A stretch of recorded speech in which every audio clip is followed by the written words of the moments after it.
Alors bonjour, j'espère que vous allez bien. Aujourd'hui, je vous propose un nouveau numéro d'Insider. Nous reviendrons bien évidemment sur la correction des marchés suite à la découverte d'un nouveau variant du Covid et je partagerai aussi avec vous l'attitude que je vais adopter. Ensuite, nous verrons le secteur des télécoms qui se consolide avec le rachat de TracFone par Verizon, Best Buy qui est certainement l'opportunité de la semaine et bien évidemment, nous verrons ensemble les principales hausses de dividendes de la semaine. Restez avec moi, on se retrouve tout de suite après le jingle.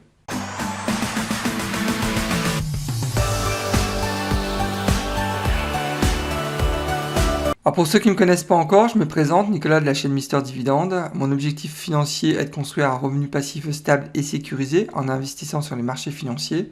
Je partage avec vous et en toute transparence mes analyses boursières. Je publie en règle générale 2 à 3 vidéos par semaine, donc il ne faut pas hésiter, inscrivez-vous, c'est entièrement gratuit.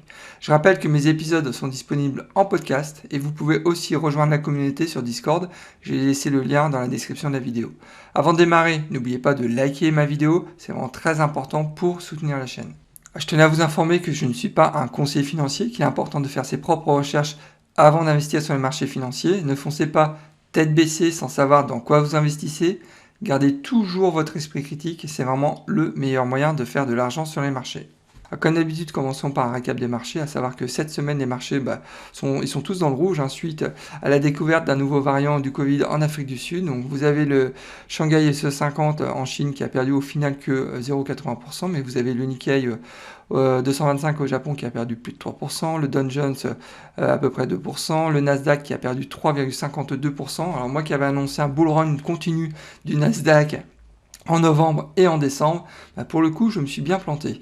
Le CAC 40 qui a fortement chuté cette semaine, qui a perdu plus de 5%, et vous avez aussi le Bitcoin qui a perdu un peu plus de 6%. Alors, quand vous avez ce type de correction, il est vraiment très important de prendre du recul, et moi, c'est ce que je fais. Je regarde toujours les performances aussi sur le long terme, c'est-à-dire depuis le début de l'année, et on s'aperçoit quand même que le Dow Jones, depuis le début de l'année, a gagné quand même 14%, le Nasdaq 20%, le CAC 40, c'est une année exceptionnelle, le CAC 40 a pris 21%, le S&P 500 22%, et on ne parle même pas du Bitcoin qui a pris sur une année 87%. Donc c'est aussi important de faire ce type d'exercice et au final d'adopter la zen attitude. C'est pas parce que les marchés chutent lourdement cette semaine et peut-être aussi la semaine prochaine que je vais moi en tous les cas remettre en cause toutes mes stratégies sur mes portefeuilles. Hier sur le Discord, on a eu beaucoup de discussions forcément autour de la correction qui est en cours. Et moi, une nouvelle fois, je suis absolument pas inquiet de mes portefeuilles. À titre d'exemple, là c'est un screenshot que j'ai fait hier de mon portefeuille spéculatif. Donc c'était vendredi à 10h du soir. Donc j'avais une moins-value de presque 10%, moins-value latente, ce qui représente en dollars presque 24 000 $ en moins-value latente. Alors est-ce que je suis inquiet? Est-ce que je vais commencer à me mettre en mode panique? Absolument pas. Vous savez que moi je fais énormément de recherches. Avant d'investir, j'analyse vraiment le marché, l'industrie, le projet. Et c'est suite à toutes ces analyses que je décide en fait d'investir ou non. Et dès lors que vous avez fait ce travail de recherche, il n'y a pas lieu à s'inquiéter.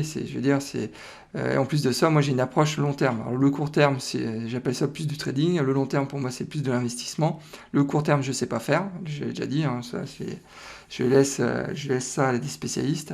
Mais sur le long terme, dès lors que vous avez fait, en tout cas, c'est ce que je pense, dès lors qu'on a fait les recherches nécessaires, les analyses nécessaires, j'ai aucun souci à me faire. Moi, ça me fait pas peur. C'est pas parce que donc il y a un nouveau variant qui arrive que l'indice du Nasdaq va s'écrouler et ne retrouvera pas les plus hauts historiques dans quelques semaines ou dans quelques mois. Donc moi, j'ai aucun souci. Donc voilà, c'est ça que je voulais partager avec vous. C'est n'investissez pas dans un titre, investissez dans une société. Ça veut dire que il faut bien connaître la société, il faut bien connaître le marché dans lequel elle est, l'industrie dans laquelle elle est, avant d'investir, bien évidemment, vos propres argent. Alors pour la semaine prochaine, il faut s'attendre certainement à une nouvelle baisse des marchés, avec beaucoup de volatilité, à la hausse comme à la baisse. Donc moi, dans ce cas-là, ce que je fais, je me mets en mode observation. Donc je ne vais pas me précipiter sur la première opportunité, ça c'est clair. Donc je vais attendre très certainement un premier rebond pour pouvoir me positionner. Donc la semaine prochaine, j'observerai, je vais certainement pas me positionner. Et je vous invite, j'ai partagé avec vous un tweet de Laetitia B. Je vous invite aussi à suivre Laetitia B. Elle fait vraiment des analyses pertinentes sur les marchés boursiers, sur les principaux indices, mais aussi sur la crypto. Donc allez-y, elle a aussi une chaîne YouTube, je ne me rappelle plus de sa chaîne. Donc ouais, ces analyses sont plutôt pertinentes. Verizon qui rachète à TracFone. Verizon a finalisé l'acquisition pour 6 milliards de dollars de TracFone, mettant sous son égide le principal fournisseur de services mobiles prépayés. C'est vraiment une excellente opération puisque cette transaction va permettre de rajouter 20 millions d'abonnés au réseau Verizon. Alors Verizon, vous savez que je suis déjà exposé à cette société. J'ai beaucoup investi à hauteur de 4 000 $ de mémoire. Donc je rappelle que le dividende est actuellement à 4,93%, le payout est à 48%, le dividende est très bien sécurisé. Ça fait 30 ans maintenant qu'il verse un dividende sans aucune réduction et ce type de société est vraiment idéal pour un portefeuille retraite. Donc je vous invite aussi à faire vos propres recherches, mais actuellement la société est plutôt bien évaluée par le marché, donc il y a vraiment une opportunité.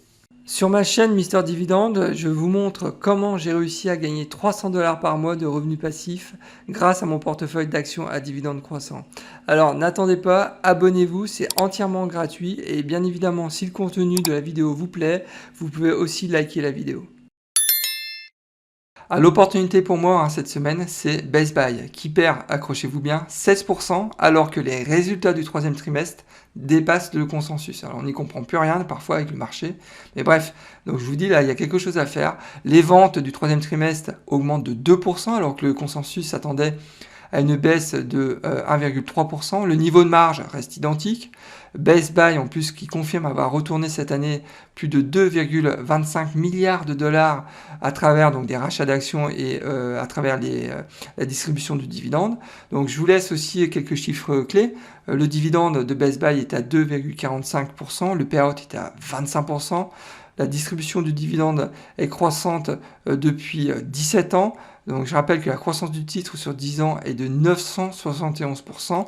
Donc Best Buy surperforme très nettement le S&P 500 maintenant depuis 10 ans. Donc vous le voyez sur le graphe. Et ce qui est intéressant, c'est sur le graphe, on voit la correction qui est en cours.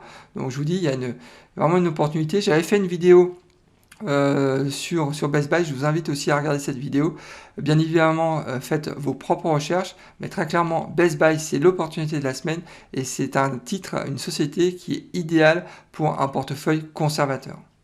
Passons maintenant aux principales hausses de dividendes de la semaine. Il n'y en a eu que deux. La première, c'est South Jersey qui a augmenté son dividende annuel de 2,5%. Et la seconde, c'est Hormel qui a augmenté son dividende de 6,1%. Alors au programme de la semaine prochaine, j'ai prévu de publier 4 vidéos, dont 2 revues de société. La première, ça sera sur la société Micron, symbole MU, et la seconde revue sera sur la société Glaston, symbole GAIN.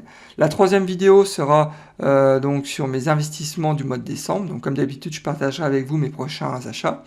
Et le week-end prochain, je publierai aussi une vidéo sur un nouveau numéro d'Insider, épisode 12. Écoutez, nous arrivons déjà à la fin de cet épisode. Alors j'espère que ce nouveau numéro d'Insider vous a plu. Dans ce cas-là, n'oubliez pas de liker ma vidéo. C'est toujours très important pour soutenir la chaîne et m'encourager aussi à continuer ce type de contenu.